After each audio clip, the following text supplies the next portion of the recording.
I think we have to stop putting enterprise sales on a pedestal for reps, because I think great SMB sellers can be awesome at what they do if you orient them in the right way. Walk me through how you think about ICP. Probably simple tactics, but it's get on more calls when you're new. What does PLG entail in kind of your eyes? Product-led or product-led growth is purely just a product can exist on its own without the need for a sales organization. Oftentimes, PLG company CEOs think they don't need sales. The second thing is people don't spend enough time getting their ICP right. Any lessons you learned? Obviously, acquisitions are a big part of this world that we all live in. These acquisitions come down to relationships. You got to invest there. You can't just assume it's going to work out, because at the end of the day, they're super messy. They're only ever done about 60 to 70% right, and there's going to be a lot of turmoil that happens. But if you can lean on the people and people know that you are operating with good intentions, you're going to end up okay.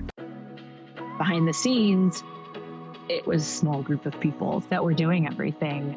Welcome back to the GTM podcast. It's your host, Scott Barker. I want to know how this insane growth actually happened.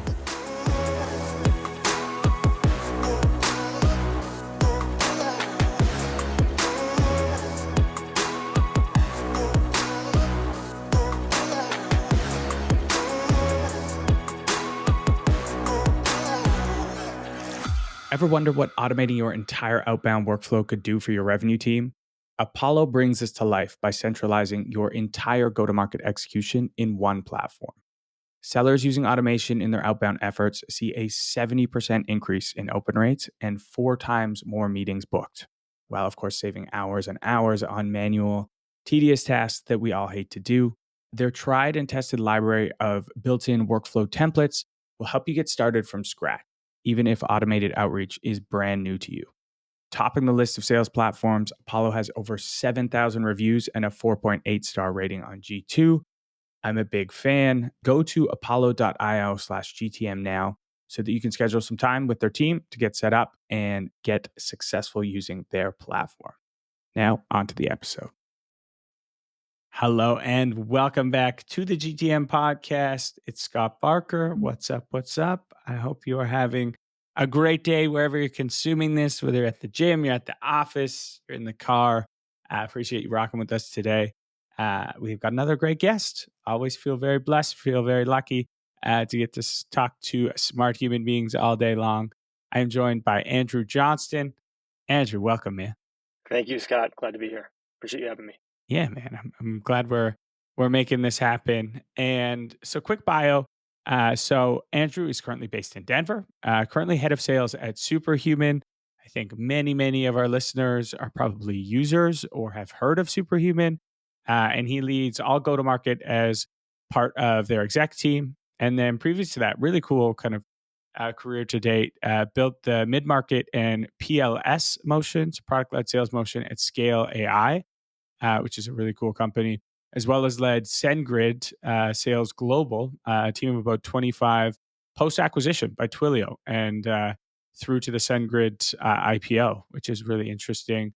You're also advisor, angel invest, and a scout for Craft Ventures. How do you make it all work, man? It's a lot going on.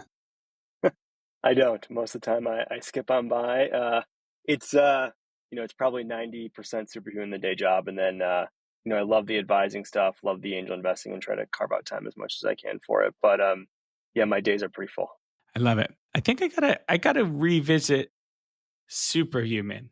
I feel like we spend so much time in inboxes, or at least I do, too much time.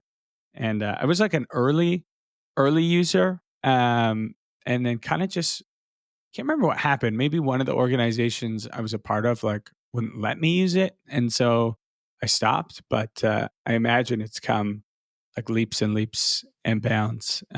Could you do your work now without Superhuman? No. And this isn't a Superhuman pug. There's no sponsorship. There's no sales here. I'm just genuinely curious. Anything that could give me time back and out of my goddamn inbox, I would love it. If I were to go to another company, even if I were to leave on bad terms with Superhuman tomorrow, I would use the product at any future company that I go to.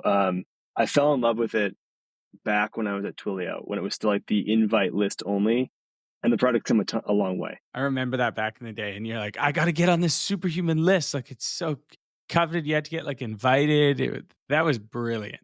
The cool thing now, for a small plug, is that we're seeing that work inside organizations as we spread to teams. It's like companies that are more traditional enterprise that aren't on the latest tool. They'll see the Sent with Superhuman thing from like a colleague, and that actually works pretty well. So it's cool to see the same threads carry on through from 5-10 years ago. That's sweet. And again, we'll get off Superhuman soon. This is just coming from curiosity. What are the benefits of like teams using Superhuman? So like my understanding is, you know, supreme efficiency in your own inbox. It's going to bucket things. I imagine you've layered on a bunch of like AI. What are the benefits of, teams adopting this? Yeah, so the biggest thing that we just launched, which is newer, is we launched the ability to do shared comments and shared threads. So On emails. on email. So you and I aren't on the same thread, let's say, or let's say you're the customer. I'm reaching out to Scott, and I want to loop in my CRO. I can share the thread. I don't have to BCC him. He gets visibility on the responses. I can now then comment in and say, hey John, what did you think about this email or this thought that he said, or how do we handle this objection? And I can give feedback. I could even draft a note in that comment. And you're collaborating right there. No more of like sharing the email into Slack or in different places and then it's all disjointed. All the context is right there. And then when you layer on those AI features, it's pretty slick.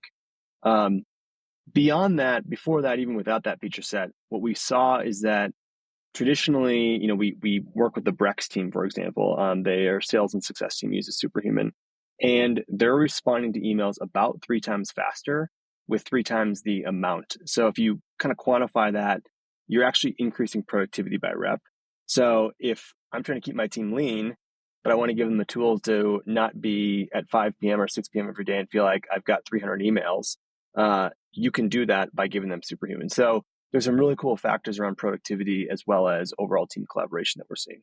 I'm sold. I'm going to check it out after this. More broadly, just because I'm like kind of a nerd on like productivity and anything that makes my life easier. So what I've been looking for a long time, and you're so deep in this space, is some sort of super, call it, communication app. Myself, I obviously get a lot of emails, but then I get a ton of LinkedIn messages. I have WhatsApp, I have Slack, I have all of these different places that I have to go. And it's just mind blowing to me that there is not an aggregator for all of this that like can prioritize and auto reply. Like it's got to be coming. Do you think that's coming down the line? Or is it too difficult with all these different platforms and their APIs? I think it's difficult, but I think if it's something that we're thinking about, we get a lot of requests of, hey, can we do the triage or the Superhuman triage model for my Slack messages? But I do think someone's going to do it. And if it's not us, I hope someone does it because I have the same problem. It's too much volume, hard to keep up with. You could spend all day responding to nascent messages from name your platform. So I think it's coming. I don't know who's going to be the first to kind of roll something out. Obviously, Slack's there. Maybe potentially we could go there. There's a lot of players, but I think it's something that everyone needs. It's become a massive problem. Yeah, it'd just be so nice for like peace of mind of like I open up one app, even like text messages. Like I just like write off platforms now. Like I know WhatsApp, like so many people use it. I'm like I don't use WhatsApp because I cannot have another thing that I have to take. If I do it, I'm gonna do it poorly. So I'm just not gonna do it. Anyway. It would be so cool if the auto prioritization thing of all your messages, it told you what you needed to respond to first, work and personal, what was most urgent. If someone can figure that out, that will be absolute game changer. It's got to be coming. Hopefully, Superhuman leads the way in a couple of years. But man, so we talked about it briefly. So I think Superhuman was one of the first really great examples of PLG, and like obviously their marketing was just incredible. This kind of almost like community membership thing of like almost like Soho Club vibes of like you can't get in, which was really cool. Talk me through. Let's start there. So we talk about PLG quite a bit on this this podcast, but what does PLG entail in kind of your eyes, and how does it differ than product-led sales, which you're very, very familiar with?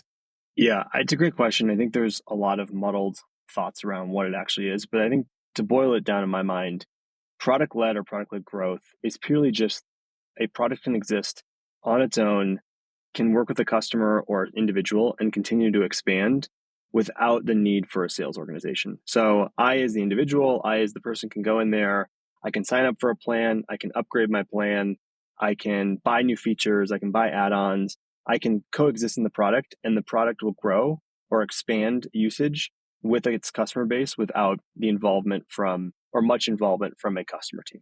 That's the way that I think about it. Yeah. Yeah. That makes sense. And then what triggers, I guess, a company to consider moving from a PLG approach, be like, okay, this is working, people are signing up, to integrating more direct sales tactics through PLS? Is it just we're trying to move up market? Up market doesn't needs more hand holding. When do you make that transition and why? Yeah, I think for Superhuman, a lot of the organizations I've been in, there's a point where certain organizations are using the PLG model and they're starting to ask questions. Like they're reaching out to the support channel and saying, hey, I would like to run through a questionnaire. I would like to talk about someone about doing something custom in the platform. And so you're organically getting these questions. And when you start looking at product-led sales, you're leveraging those types of signals in addition to a very clearly defined set of signals inside the product that indicate like a high likelihood to have a buying process. And so I think the way that people start to move up market or start to leverage product-led sales is up market is one. I think that's a good call out. But more notably, it's when you're starting to get reach out from a subset of customers. It could be SMBs, it could be enterprises that don't seem to want to integrate or move smoothly through the PLG process that's designed. And they are trying to force a conversation to happen. And if you don't let that happen, you're hampering the growth of that customer or of that individual to buy more of the product or use more of the product. And at that point is when you want to think about how do we sanction off that group of customers or that type of use case and put it through some sort of sales motion or some sort of customer motion. Yeah. Do you find the makeup of what makes a product-led seller different than maybe your traditional account executive who is, getting the SDR to feed them demos and then doing demos? Do you have to have a different methodology, a different way of thinking? Because you're an educator first, almost. I do. So I'm from the Midwest. I'm from Minnesota originally. I kind of think of this as like the Midwest seller. So someone who's got a little bit of like scrappiness, a little bit of, they're still can be forward, but you got to be nice. Like if you come in super hot and try to sell somebody, especially if they're raising their hand and the signal isn't strong enough, they're going to be shut down. I learned this very easily at SendGrid Twilio, where a lot of times that person was a developer, which notoriously hates salespeople. And so if you went down the wrong path, you had to be even more of like that mentality. And so what I found works well is someone who is able to, earn the right to have like that sales conversation, who's willing to do an investigation, who can be a little bit of an expert. They're expert first. They can provide some value, and then they're opening the door where the person said, "All right, like you've helped me out, or you've answered my question. I'm willing to entertain what I know that your role is entailing, which is trying to sell me some sort of the product or upselling me into a higher tier, whatever that thing may be." But it's certainly the different persona of person. If you come in hot outbound enterprise seller, cold outbound, it's just that sort of mentality has to be different. And so I think you have to have a different type of persona, or at least be able to train to that persona or that type of sale. I like that Midwest seller. I would say I'm probably not a Midwest seller. I can actually think the only job that I ever didn't get and went through an interview process, went through 4 rounds of interviews, got yeses from everyone, and then got vetoed by the CEO, which is like, what? And then we met again, and then he still vetoed me. And it was selling to developers. And so maybe he correctly was looking for a Midwest seller, and I'm not sure if I'm in that bucket. But that's cool. So what are some of the challenges then? So let's take, you can take your time at SendGrid or now at Superhuman, transitioning from that product-led model to a sales-led model. What are some of the common challenges and pitfalls that you see? The first one that I think that's broad base is just oftentimes PLG companies, and I don't want to make a generalization here, but oftentimes PLG company CEOs think they don't need sales. And so you've got to overcome an organization that has been, hey, we can do this without, we're product led. We don't need to have a line item or a cost item that is sales. And I think that's the first thing.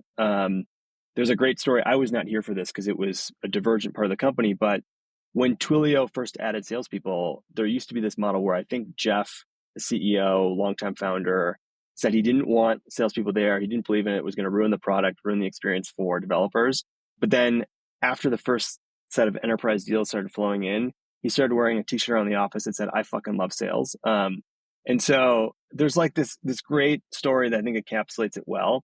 But I think the first thing and the first problem is that you got to make sure that the org understands what it means to become more commercially minded and what that's going to do to customer conversations, how that's going to change the product. It really is an all-encompassing change because now you're thinking about how are we going to go sell this thing, or how are we going to go sell it to a large part of the set of customers that we have, versus how is the product going to grow organically and be loved just in its current form. So that's the big thing that I see people get wrong. They just say, we're going to tack on PLS to a PLG company, and they haven't really done the tops down, this is what we're going after, and alignment across the org to make sure that happens. The second thing is, I think from a PLS standpoint, people don't spend enough time getting their ICP right. I hate to always come back to ICP, but you're using PLS as a way to measure signals. Signals indicate intent. That intent indicates when you can go reach out to a buyer and then earn that right to have a sales conversation. If you don't know your ICP and you don't spend enough time finding out who that person is or sets of ICPs and what they want, you're going to get the wrong signals. You're going to get piss poor intent, and you're not going to convert leads into SAOs or opportunities, and you're never going to win those opportunities. And so those two things alone, I think, get you, probably over 50% of the way. And there's a bunch of other things that are smaller that you have to optimize, but it's really, galvanizing the org plus understanding who your customer is and why you're layering this motion on top of the existing PLG motion, and then who you're going after and what do they care about. Yeah. So ICP thrown around a lot. You've been doing this a long time. How do you go into an organization? I'm sure they give you their ICP. What do you do as a revenue leader to ensure that's accurate? Like, what's the framework you use? Do you go look at existing customer base? Who's the happiest? Who's paying us the most?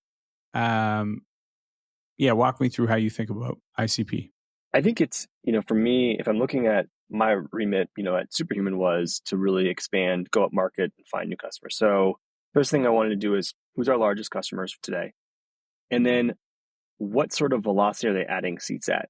And why are they adding seats? Like, why does the team want to get more people on this product? And does that fit with the definition we've defined internally as our core use case? Like, are those people that they're adding that are getting the most value, are they different from what we say is our core ICP? So that's a big one. I think, starting to, as a new leader, you have this like window of time to be on sales calls. And I actually always am a believer of the old adage of like, you got to go sell a couple deals. Whether you're a CRO in a 500-person company, go be on deals, understand what's happening, because you got to hear that pain. And oftentimes you uncover, especially in a PLG company, that while we might have the right end user ICP, the buyer is not captured enough in that ICP. And we're losing deals, or we're not expanding fast enough, or we're not getting big enough deals because we haven't understood what it takes to win over the EB in that case. And so, again, it probably simple tactics, but it's get on more calls when you're new. When you're new, you also have that window of time to go reach out to, potential ICP customers to say, hey, I just joined Superhuman. I'm a new revenue leader. I'm not trying to sell you a single thing, but we know that we should be selling to people like yourself. You, Scott, are the CRO at name your company. Would you get on a call with me for 10 minutes? Just tell me, like, why would you or why would you not buy Superhuman? Or what do you think, or what tool set matters to you? And I think you've got to be open to put yourself out there to have those questions. If you're not, I think if you're not getting in front of customers and you're operating just in a silo of, I'm going to optimize the team, you're never going to uncover whether you've got it right or not. 100%. Yeah. Couldn't agree more. I love that call out of that little window you have. And for anyone who's just joined a new company, like, what a great way to expand your network into your presumed ICP by just being like, hey, just joined this new company. genuinely not trying to sell you anything, but I'm trying to figure out, the pros and cons, how we should message this, how we should position this. And, a lot of people will give you the time of day, and then, maybe 3 months later, that's some pipeline. I kind of liken it to one of the best times I find with early stage founders for them to get in front of their customers is like pre-product, pre-revenue. And they're just like, hey, like, I would love to get your thoughts on our product. And, we are selling to you and we want to build a product for you. Here's what we got. How should we make it better? And, that's a great way to get, obviously you have to come with the right intentions and genuine curiosity, and you're not trying to sell them, but I find those can be usually turn into some great design partners down the road. It's kind of that, what's the saying, ask for advice, you'll get money, ask for money, you'll get advice type of thing. And I think, like if you go into we like sales teams are a point of target for us, right? Sales teams are high volume email users. If you go into a CRO and you're like, hey, I've got this product, I want to show it to you, I'm a new leader here. And you start showing it to them and you get their, hey, would you use this? Would you use that? How do you use other tools? What I find is oftentimes if you've done your homework and the product does fit the ICP, they're going to get excited. And A, they're going to like tell you features that you should be building, or B, I've had people who have literally said, you know what, shit, I'll just test this out because I think this could be a use case for us. And you didn't even sell them anything. They suggested it. And so you've like incepted the sale without even having to do that. And so I think you can teach your salespeople to do that, but as a revenue leader, you can do that very early on, which is great. I think that's one of the things I've tried to do my whole career, and it's worked well, is like try and set up environments where you can connect with amazingly smart people who may be able to help you in your career at one point in like a non-transactional environment. There's no asks from either side. And I think the more you can foster those and create spaces with those, funnily enough, they turn into some of the most productive, business relationships down the line. 100%. Other thing I wanted to touch. So you move from PLG to PLS, and I think that's a really interesting transition. But then at the same time, at least at Superhuman, you kind of chose to shift from a single player product, kind of more of a B2C motion, to a multiplayer product now, like B2B, selling into organizations. That's a big shift. Is it similar to, like, are those one and the same? Is it like PLG is great for selling to individuals and then product-led sales to sell to organizations? Or is it a little more complex than that? I think it can be a little more complex. There certainly probably are products that lend themselves to being, one and the same. For Superhuman, it's a very individual, email is a very individual thing, right? And for a very long time, that was in a way our crux, right? It was like, how do you make this a team product? Certainly we're adding features that can do that, but I think about what are they, again, back to ICP, who's getting the most value out of that? Well, that tends to be parts of the organization that are doing high volume of inbound and outbound email communication. And so for us, we looked at sales teams, customer success teams, and the pitch has become, well, going multiplayer makes sense because you get this, multiplicative effect. If you're, if two salespeople are on it and they're that much faster, sales is very competitive. So if you're in a competitive environment, you're selling, if one team is using our product versus another team's not, can you be that much better? Like the thing I often talk about, just forgetting Superhuman for a second, is be the most responsive salesperson you can be. If you have a phone call and you take 4 or 5 days to follow up, like, what does that tell your customer? But if you follow up right then and there, you're able to do so, and you have the right tool set that enables you to do so, that's a big thing. And so I think as we've redefined what it means to be using Superhuman, we redefined our core ICP, we've understood that teams, particularly commercially minded teams, are the right teams for us to expand. And so we made that jump, and I think that's where we're seeing a lot of success. But it's not always one and the same. There's certain products that it is one and the same, but it is a hard thing to do, especially for a product like email that's inherently pretty individualized. Yeah, makes sense. Well, super excited to continue to follow along on your Superhuman journey, but I do want to spend some time. So this is a story-based podcast, and you went through the gambit at SendGrid, and you saw them through an IPO, acquisition. Could you maybe share what it was like combining two very distinctly different sales teams during that transition? Yeah. It's a question of how much time you have. There's so many learnings and so many things that We got I can time. We share. got time. Uh, um, Gosh, I think, I'll tell you this, and I was obviously not privy to all the like actual acquisition conversations. Um, the DNA of the two companies was quite similar. Like when you look at our values and the missions, there is a lot of, parallels in both companies. What we didn't realize going in, or what I think was not realized, was how different the motions were in selling. Twilio was several years ahead of SendGrid in its maturity of thinking about enterprise, being more aggressive, selling up market. I would say SendGrid was more early in, they were still developing that muscle, especially like the aggressive nature of, and I mean that in a good way. But you had this approach that was very different, and then you also had an approach of how deals were sold and won. I'm talking about things like rev rec, contracts, how things were priced, and it was very different. So you kind of had oil and water a little bit.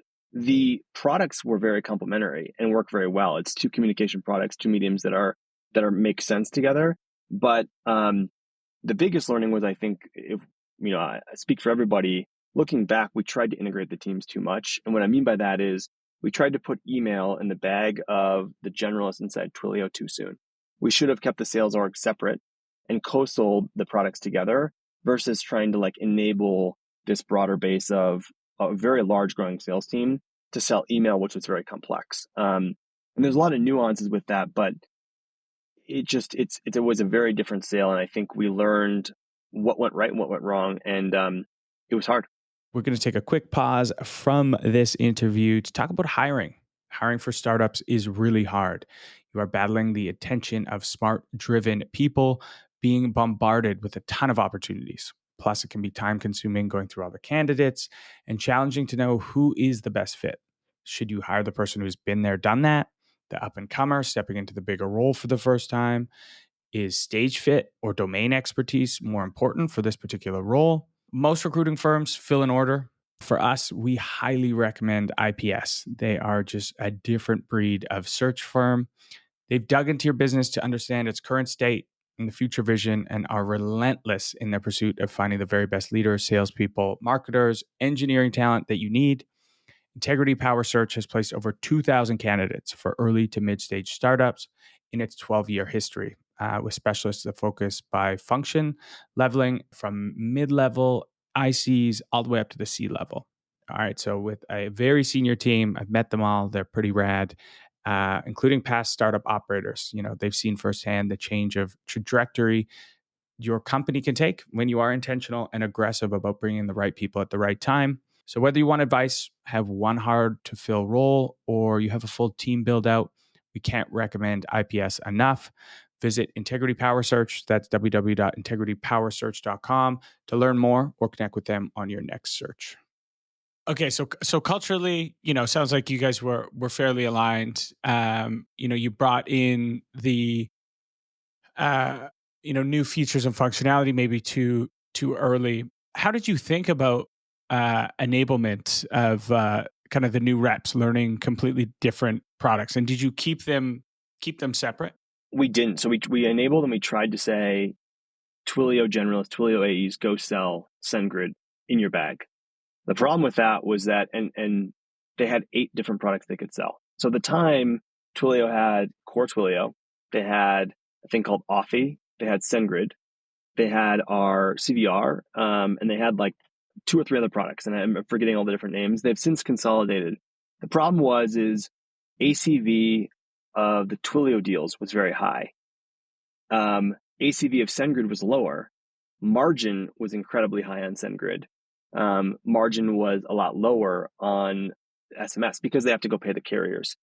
So there was like this misalignment from top down executives of, we've got to sell more SendGrid because it means more margin to our bottom line, despite the deal size being smaller. Like a 50K deal is actually like selling a 300K deal. And in Twilio, the reps are just looking at the dollar value because they got paid on that amount. And so there is this hard part to look at. Okay, now you got to go train them. Now you got to get them mind share into selling the products across the other portfolio suite. So we tried the enablement route. Some AEs saw success, but really where we landed successfully was we would go into accounts and find ways to open up SendGrid or use SendGrid as a way to open up a larger Twilio deal and get kind of a win-win. So we would say, hey, there's a customer who's using SendGrid to a small amount. We can upsell this. They also could be a great SMS customer. Let's open the door for you, win the email deal. You'll learn to like email or like SendGrid because it gave you this potential $1 million deal inside this account. And now you think of it first when you want to go sell the suite of products. And so that worked much better than saying, here's why SendGrid's important. Here's the margins that you get off of it. They didn't care. It comes down to what's the dollar? What am I getting paid? It's that sort of mentality, which is reasonable and right. And so that was the hard thing. That was the thing that we had to, tool over for a while. That took, I would say, a little while to understand and learn. Yeah. Yeah.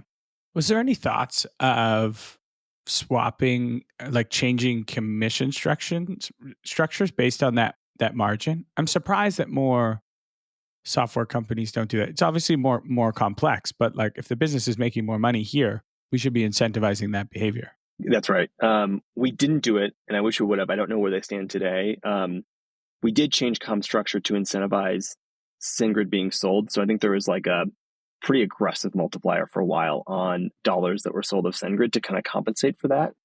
But I really wish as I was leaving, one thing I think I would have loved to put into place was, that margin based. If I couldn't get the sales team back just to alone sell SendGrid and own all those deals, I think a margin based quota plan would have been really interesting to put into place. Yeah, I think I feel like everyone's just getting smarter. We know how these companies work, and we might as well just open the kimono, so to speak, or show behind the curtain and just incentivize directly the behavior that we want to see from our sales teams. Yeah. Both the companies, they're both case studies in their own right. Twilio was a machine, and they had this notion, you may have heard this now, this thing called estimated ARR or EARR. Have you ever heard of this? I think so, but I'll pretend that I don't for the sake of the podcast. Okay. So they basically would look at, I'm closing a $50K deal, but I'm going to forecast that deal to be $100K because the growth of SMS, the arc is so fast.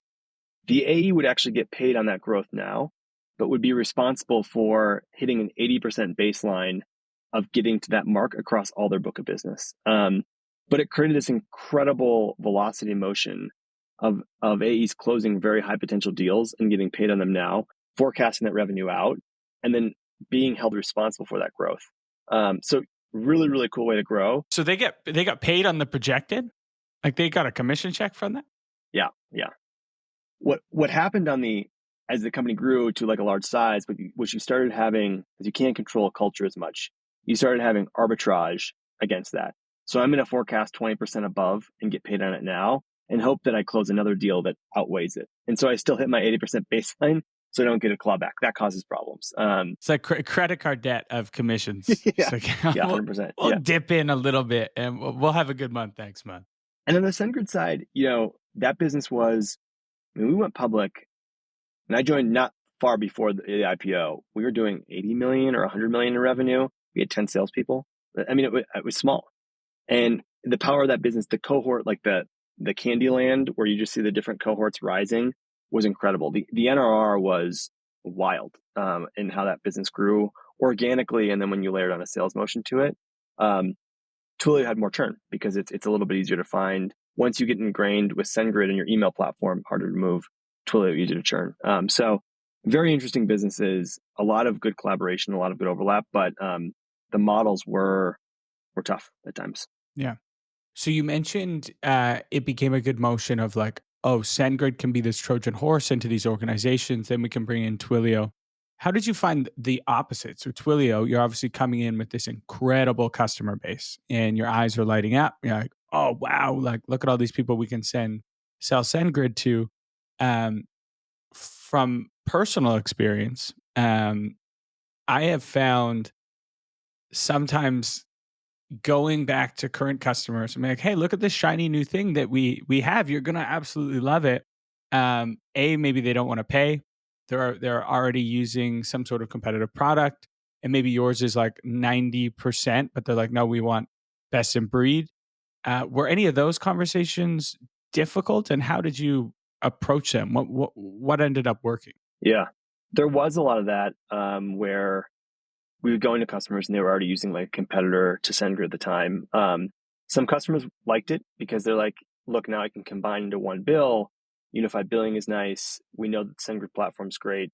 But the hurdle often was, to your point, was SendGrid required an implementation.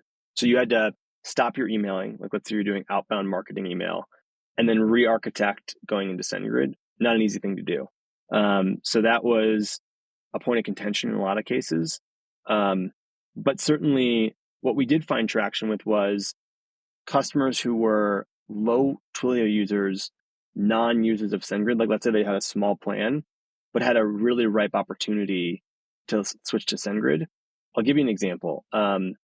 We had a customer who had a huge deliverability problems. Large outbound marketer, I won't name the name, but we're sending over 1 billion emails a month, like mass email. And they had 20% deliverability, meaning, 200 million of those emails aren't getting to the inbox. So if you can improve that by 5 or 10%, and then you're earning $40 per email on average per click, think about what that does to your revenue. So we were able to take that customer who had a small, like very nascent usage of Twilio, but was starting to love and expand there, give them that insight on SendGrid, and then switch to inbox provider. Ended up being a very large SendGrid deal. And then Twilio really opened up from there because they saw the value. They loved what we delivered to them. And they're like, we're going to go all in on this company, Twilio, SendGrid as a whole. And so that was like a place that did work really well. But there's mixed things that happened. Very cool. So reflecting now on the kind of post-integration, is there any lessons you learned, maybe even like personally, on how to approach that? Obviously, acquisitions are a big part of kind of this world that we all live in. We're all faced with them. There's, politics that come into play. You got to meet the right people. You got to navigate a new organization. Anything you learned on that front? Yeah, it's a good question. The biggest thing I would say, I'm coming from the lens of being the acquiree in this case. You've got to be the easiest person to work with across the board, especially in a sales organization and a sales organization that's already humming. And what I mean by that, we actually had this as like a value on my team, which is, go the extra mile, do the work for the generalist AE, do what you can to get noticed. It may be painful. It may be like an extra cycle for you, but it's going to greatly, if you can get their attention, your commission check or our org is going to grow with that motion. So just be super friendly, understand their issues, drive value for them, be their customer in a way. Or they're your customer, I should say. So how can you provide them value was the biggest thing. The second thing is it all comes down to relationships. And especially at the leadership level, the more time that I spent investing in just getting on calls and getting to know people over 15-minute syncs and understanding what they cared about, what the history of Twilio was, were they excited by SendGrid, were they not? Those sorts of things did a lot of dividends for me as a leader. And then I know my peers who did the same thing. So I don't know if that's like any crazy answer, but these acquisitions come down to relationships, and it's got to be, you got to invest there. You can't just assume it's going to work out, because at the end of the day, they're super messy and they're never done. They're only ever done about 60 to 70% right. And there's going to be a lot of like turmoil that happens. But if you can lean on the people and people know that you are operating with good intentions, you're going to end up okay. That makes total sense. And I usually do a listener question, but I'm going to steal this one because I'm feeling curious today. And it's a personal one. So beyond all these like professional achievements, you're also a pilot, which is very crazy. How did that kind of come to be, and has flying influenced your perspective on business and leadership in any way? It has. First of all, I recommend anyone who has an interest to go get the pilot's license. I think it's a phenomenal thing to do. Something I always wanted to do as a kid. I wanted to fly fighter jets as a kid. Didn't make that happen, clearly. But as soon as I got the means and lived near the airport in Santa Monica in California, I would go before and after work every day to get my license. And it took me about 6 months. So it was fun. The biggest thing that flying teaches you, I think, is there's so many lessons that you can pull away. Number one is you get your license and you're not done learning. There's about 8 different more ratings you can get. There's actually infinity more ratings you can really get. And so it's kind of like a license to learn. And I think you can take that approach to any job you're in, especially sales, as you move up. The second thing is there's this idea of I'm an instrument rated pilot, which means I can fly into the clouds only by my instrument reference. So I'm not looking outside. I can't see anything. I could be, completely disoriented. You've got to learn to trust in the systems and then in the checklist that you have. And I think there's a lot of like parallels to that in business, which is set up the things that are going to make you successful, write those down, and then go through the motions to make them happen. If you do that, you're going to end up in the very similar place, in a very predictable place very quickly. If you don't do that and you start moving too quickly and moving past things, you're going to miss steps, right? So, good example of that is maybe medic into sales. If you miss medic steps into sales, you're going to screw your opportunity. In airplane, that can end up getting you killed if you do the wrong thing. And so there's a really cool parallel back and forth that I constantly learn. And the last thing I'll say is when you're up in the air, the only thing you can do is fly. And for people who are as busy as you and I, who are in these sales, high intensity type roles, it is great to sit in something up from the earth where all you can do is focus on is that. And there's this moment of like understanding that I think brings a lot of peace to me, but also gives you a lot of clarity. And I think I look for ways to find that, and flying has been a great way to do so. I love that. I try and seek out those.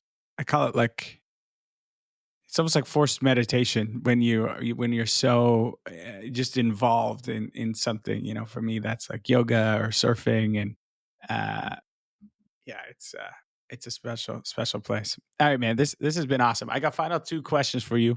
I do always keep these the same. They are intentionally vague, so take them wherever you want to go with them. First one is there's a lot of bad practices out there that are still kicking around. What is one widely held belief? It can be a tactic, strategy that revenue leaders still hold today that you think is bullshit or no longer serving us. The biggest one that I think, and I don't know if it's a tactic, and maybe you've heard this before, but I think we have to stop over or putting enterprise sales on a pedestal for reps. And what I mean by that, and I'm a person who loves selling to the enterprise, so I'm going to caveat me saying that is that I think we've trained reps to think that they have to get to the next level, that they have to go sell enterprise. And what that does is a detriment to enterprise being sold. It's also a detriment to the other segments that you have.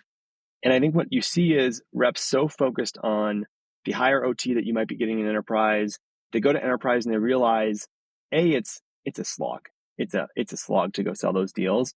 And it's a very different type of sale that if you don't have the right personality for, the right like aptitude Patience, for, delayed gratification, you are going to fail, and you're going to take that fat OT that you got and hit 20% of it and wish you were back in mid-market sales. And so I think we as leaders in the sales organizations that we operate in have to look at our reps and say, it's okay to stay in mid-market and encourage that. And I think if we can start to create more senior paths for people in each segment, I think that's okay, because there are sellers who are the best mid-market sellers who can crush and absolutely demolish that segment. But you put them in enterprise and they look like they've got egg on the face and they're fish out of water, and they might get fired. And that's not a good scenario for everybody. And I think it's just been this long-held belief of the enterprise sellers are the best at what they do. They're the most senior. There's all these things that come along with that. And again, like I said, I love that sale personally, but I just think we're doing ourselves a disservice by like using that as the bar and that as the pedestal.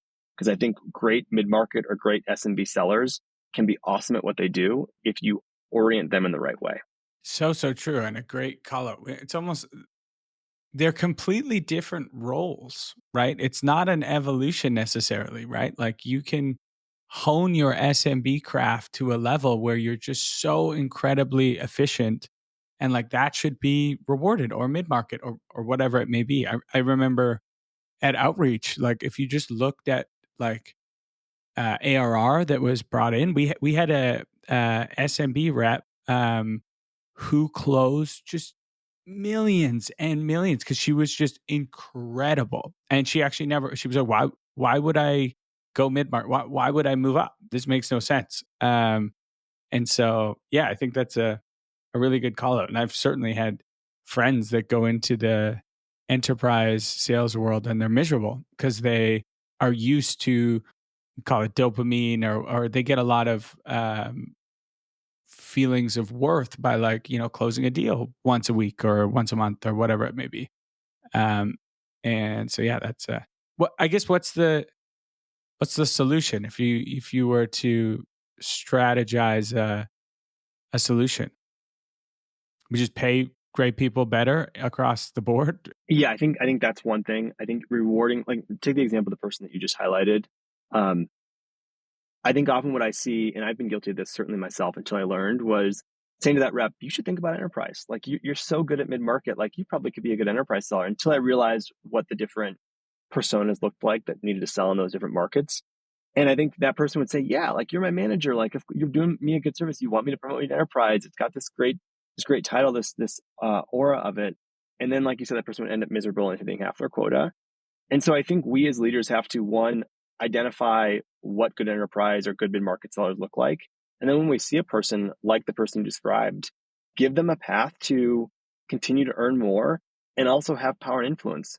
Maybe they don't want to go be a manager. That's one path, certainly. But if they want to stay in IC, how do you give them more scope to be the voice of the customer for those most strategic mid-market customers, for those most strategic SMB customers? Because there are $1 million SMB deals out there. There are $1 million, multi-million dollar mid-market deals out there. And so I think we just need to rethink how the org is structured over time and not think about it as this like one linear path, either to enterprise rep or to sales management, which I also think sometimes is the wrong way for people to go if they're not ready to manage people. So anyway, I can go on. I get pretty hot on this topic because I've seen it be a detriment to friends, to myself, to other people. And I just think we've got to be better at it over time. I think that was a fair call out of like, yeah, we definitely give enterprise sellers like a more seat at the table. They get to interact with executives more because they're bringing those on. And like, can we create spaces for the same thing to happen to, our SMB, reps as well? I like it. Final question is, what's one tactic or strategy on the go-to-market side that's actually working for you at Superhuman right now? So we're moving up market, and there's a lot of ways to do that, as you know. I'm sure you've talked a lot about that with other guests. One thing that we're taking a pretty hard stance on is trying to do paid pilots as a way into enterprises and then more strategic mid-market organizations. We are, even if it's like a $5,000 pilot, we are trying to keep not do it free. And the reason is creating that ownership for the customer, ownership for us internally to deliver and to test the way that we need to test. It also is a great way to give us 3 months as we get more and more of these pilots in scope to understand more about the ICP. It is a changing ICP for us. And so we're able to learn, we're able to deliver, and not get to a place where we sell a large deal and then that deal either never fails or fails to adopt or engage, and then they churn or they reduce seats. We're able to like set up the right criteria of like the seed, land, expand model, using the paid pilot as the first step. That's been really effective. Yeah, so that's great. I like it. How has that gone over? So paid pilots, how do you structure it? Is it just communication from the jump, like right from the beginning? Have you had any challenges? I think it's really smart. We advise, even going back to like design partner relationships, make sure that there is a contract there that rolls into a paid version once you hit milestones. You want to walk through quickly just how that's structured? Sure. So typically the 3-month pilots, we have a minimum number of seats that we want to deploy. The one thing that we'll look at doing a paid pilot versus not is, do we have a champion involved? And then what's the potential scope? So if we have a champion involved and that like they want to bring their team, like sales leader to 10 people, we might let them non-pilot because we know that's going to be successful and try to sell that small deal up front and then use that as like a landing point. So kind of that segmented approach. If we're working with IT or a workplace technology team that's evaluating Superhuman as a tool for the org, we hard go into the pilot motion. Reason being is it gives us time to find the right champion, to scope who's going to be using it, and to make sure that there's a right alignment of metrics and ROI so that when we ask for that bigger budget, that bigger sale, that process has taken place over 3 months. We actually can deliver this thing called pre-post, which is what we do at the end of three months. So we can look at what are your stats using Gmail or Outlook pre-Superhuman, and then how much better are you at post-Superhuman at the end of the pilot, and we deliver that as an ROI. It's measured in responsiveness, response rate, and then hours saved using Superhuman, and that's been really effective for us. Love that. Love that. Those hard quantifying that ROI is the cheat code for renewals or getting those paid pilots to customers for sure. Awesome, man. Well, this has been fantastic. I appreciate you taking the time, man. I know you're a super busy guy, but this has been super fun. For folks who want to, follow along, are you LinkedIn guy, Twitter guy? Mostly LinkedIn. LinkedIn's probably easiest. I'm on Twitter, but I'm more of an observer than an active participant. DMs are open. I always am looking to connect with other sales leaders, obviously companies that are looking for advice or potentially want an angel. But yeah, you can find me anywhere. I'm pretty open. Beautiful. Last thing, any key hires at Superhuman right now you're looking for that we can shout out? Go to our webpage. We've got a number of hires across the org. On sales specifically, we don't have any open right now, but probably going to be opening up some more. We just did a pretty good hiring run real quick in the early part of this year. But as we approach end of year into 2025, going to be expanding the team again, likely. So yeah, keep your eyes open. Again, folks want to reach out to me. I'm happy to have an opportunist conversation as well. Awesome. You're the man. And will I see you in San Diego in September? Hopefully. Yeah, I'm gonna try to be there. Not booked yet, but I'll try to be there. All right. I'm gonna hold you to it. All right, brother. Thanks again. And to all our listeners, I always say it, listening's one thing, executing is totally different. Hopefully you learn some tactics, strategies, ideas that you can bring into your own organization. And we'll see you all next week.